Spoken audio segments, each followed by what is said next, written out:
시청자 여러분 안녕하십니까? BOA 모닝뉴스입니다. 첫 소식입니다.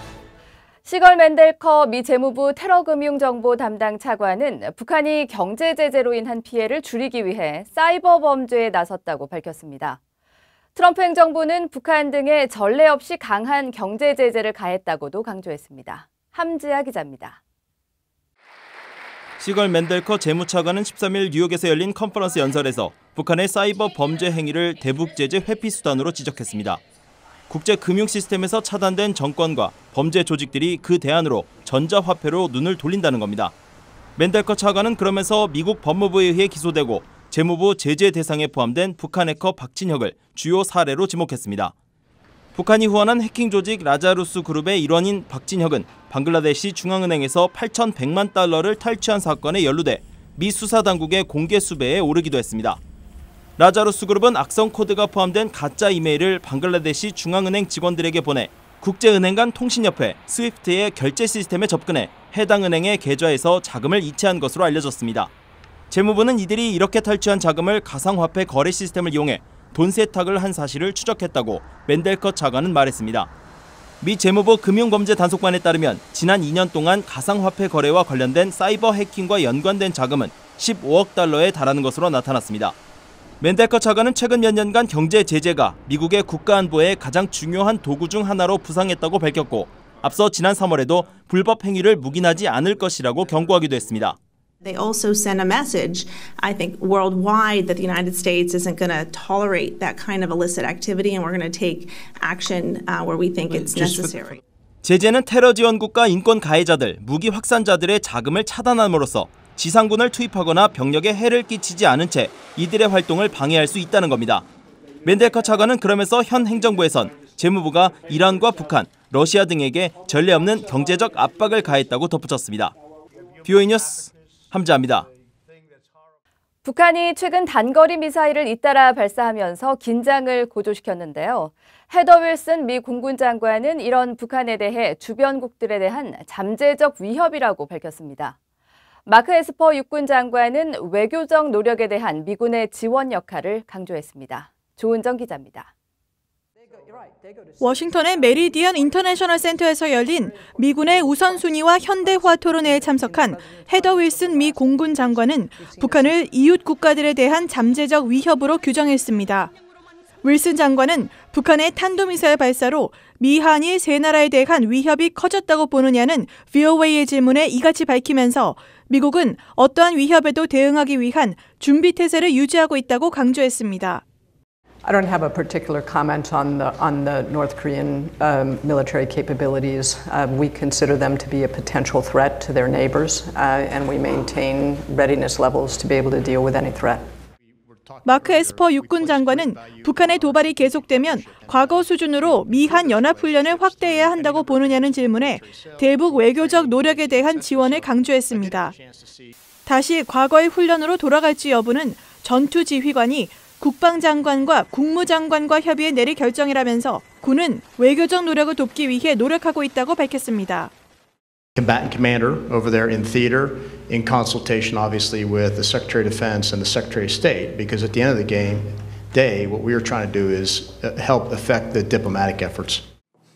에스퍼 육군 장관은 지난달 의회 청문회에 출석해 인도 태평양 지역에서 미국 국익과 동맹의 공동이익을 보호하기 위해 협력을 강화하고 있다면서 특히 미군은 한국과 일본 주둔으로 북한의 침략을 억제하고 있다고 강조했습니다.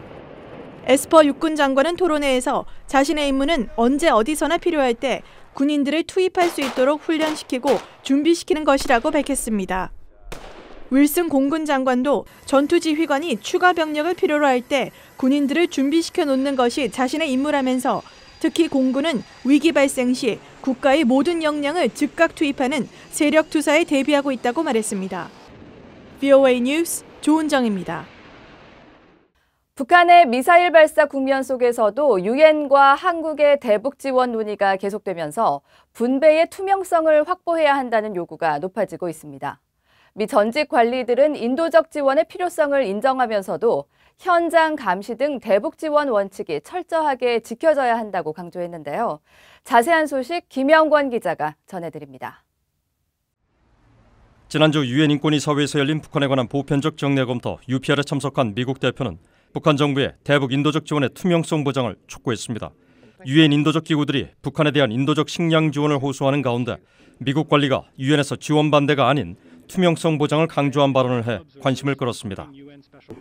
Allow humanitarian assistance providers operating in North Korea unrestricted and independent movement throughout the country, as well as direct and unimpeded access to all populations in need. 미국 의회 조사국에 따르면 미국 정부는 지난 1995년에서 2008년까지 13억 달러 이상의 대북 인도적 지원을 했습니다. 또 2011년과 2017년엔 홍수 피해 지원 자금으로 유니세프 등을 통해 190만 달러를 지원한 바 있습니다. 하지만 대북 인도적 지원에 대한 타당성 여부와 이행의 투명성 논란은 끊임없이 제기됐습니다. 러버타 코엔 전 국무부 인권 담당 부차관보는 지난 12일 워싱턴 포스트 신문 기고에서 북한 정부가 상당한 지원을 취약계층에 투입해 정부 책임을 외국 지원으로 대체 말아야 한다고 지적했습니다. 또 인도적 지원품 운송에 대한 규제를 풀고 기구들의 독립적인 데이터 수집과 감시 활동을 보장해야 한다고 촉구했습니다. 그런가 하면 인도적 지원을 결정할 때 정치적 고려는 배제해야 한다는 목소리도 있습니다. 로버트 킹 전 국무부 대북인권특사는 북한 정부가 핵미사일 프로그램에 대부분의 재원을 투입하고 있지만 고통받고 있는 북한 주민들을 생각할 때 지원을 전향적으로 검토할 수밖에 없다고 말했습니다. We should not be making decisions about humanitarian assistance based on political considerations and whether we like their policy or whether we are in a good relationship with them. 미국 국제개발처는 지난 2009년 북한 전역에서 실시키로 했던 영양실태 조사를 북한 당국이 허용하지 않자 WFP를 통한 대북 식량 지원을 중단한 뒤 지금까지 재개하지 않고 있습니다. VOA 뉴스 김영권입니다. 러시아를 방문한 마이크 폼페오 미 국무장관은 세르게이 라브로프 외무장관에게 최종적이고 완전하게 검증된 비핵화 FFBD를 달성할 때까지 유엔 제재를 완전히 이행해야 한다는 점을 강조했다고 밝혔습니다. 폼페오 장관은 14일 러시아 소치에서 미러 외무장관 회담을 가진 뒤 기자회견을 통해 이같이 밝혔으며 라브로프 장관은 이 자리에서 북한 지도부가 비핵화의 상응 조치로 안전 보장을 기대한다고 말했습니다. 폼페오 장관은 라브로프 장관과의 회담에 앞선 모두 발언에서는 도널드 트럼프 대통령은 시리아와 이란, 베네수엘라 사태 등 세계적인 문제를 둘러싼 미국과 러시아 사이의 견해 차이에도 불구하고 두 나라의 관계 개선을 약속했다고 밝혔습니다. 또 테러와 지역 갈등 문제와 관련해 러시아와 협력이 가능하다면서 상호 공동의 이해관계가 있는 부분에서 양국이 강력한 유대관계를 형성할 수 있길 바란다고 말했습니다. 로버트 에이브럼스 미한 연합사령관은 최근 일본을 방문해 북한의 단거리 미사일 발사 등 북한 동향에 대한 정보를 공유한 것으로 알려졌습니다. 주일 미군 사령부는 트위터를 통해 에이브럼스 사령관이 13일 오전 일본으로 날아와 주요 지도자들을 만났다고 밝혔습니다. 한편 북한이 잇따라 단거리 미사일을 발사한 가운데 최근 미군 정찰기가 서울과 경기도 일대 상공을 비행하며 대북 감시 작전 활동을 강화하고 있다고 한국 언론이 보도했습니다.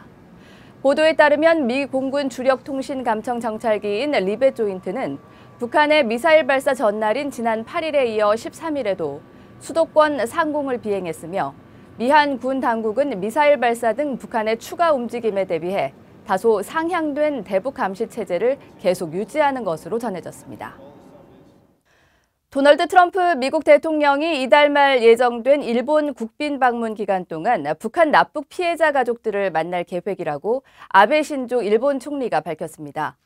아베 총리는 14일 트럼프 대통령이 25일부터 28일까지 일본을 국빈 방문하는 동안 북한 문제와 미사일 경제 문제, G20 주요 20개국 정상회의에서의 협력 방안 등에 대해 논의할 것이라며 이같이 말했습니다.